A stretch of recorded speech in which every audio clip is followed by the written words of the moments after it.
This is IGN. Clickers and bloaters, move over. There's a new fungus in town. This is your IGN review of Cold Storage by Eric Goldman. For those who have enjoyed certain types of horror comedy hybrid films through the years, there's something comforting about Cold Storage from the start. On-screen text at the opening, which turns an ominous backstory about the remnants of the Skylab space station and what it actually brought down to Earth into a purposely jokey, over-the-top display, makes it clear that there's a "we're having fun here" approach.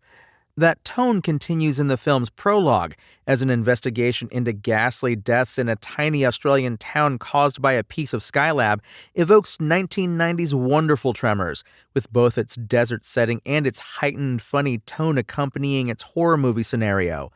It's not full farce or self-parody, but it's winking just enough, buoyed by some clever visuals from director Johnny Campbell, particularly when it comes to depicting what happens to the oh-so-dangerous fungus discovered at the scene and the passage of time that follows.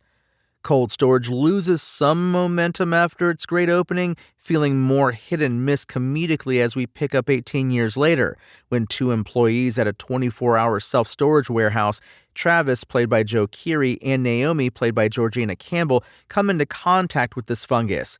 The substance has been secretly sitting in hidden levels underneath them. Their place of work just so happened to once house a military base. The specific horror comedy vibe the filmmakers are going for is a tricky one to maintain, and there are beats that don't quite hit the mark as we get to know Travis, Naomi, and a few other characters that will be significant over the long night they're about to endure. Still, there's a lot to appreciate throughout, starting with the film's leads. Stranger Things fan favorite Keery and Barbarian star Campbell make for an appealing central duo, with the proper amount of charisma and chemistry to sell the bantering opposites attract dynamic between Travis, the ex-con, and Naomi, the aspiring veterinarian. They also have one hell of a pivotal third major player in the form of Liam freaking Neeson as Robert Quinn, a now retired military veteran we first meet in the prologue. Robert gets a heads up that things are going awry at the storage warehouse and goes to help, even as Travis and Naomi begin to find out just how much trouble they're in.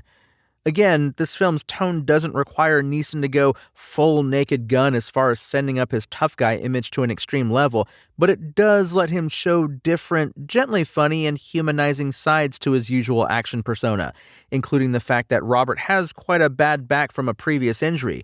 Yes, this is something begging to be significant in the third act, and thankfully, the film pays it off in a very entertaining manner. The good-natured Cold Storage is a good time.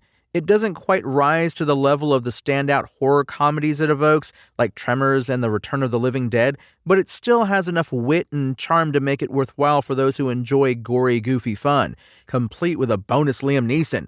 Oh, and after this and Barbarian, Georgina Campbell has really locked up the market on horror movies, where she plays a character who discovers there are hidden underground rooms containing something horrible located inside the seemingly innocuous building she's in.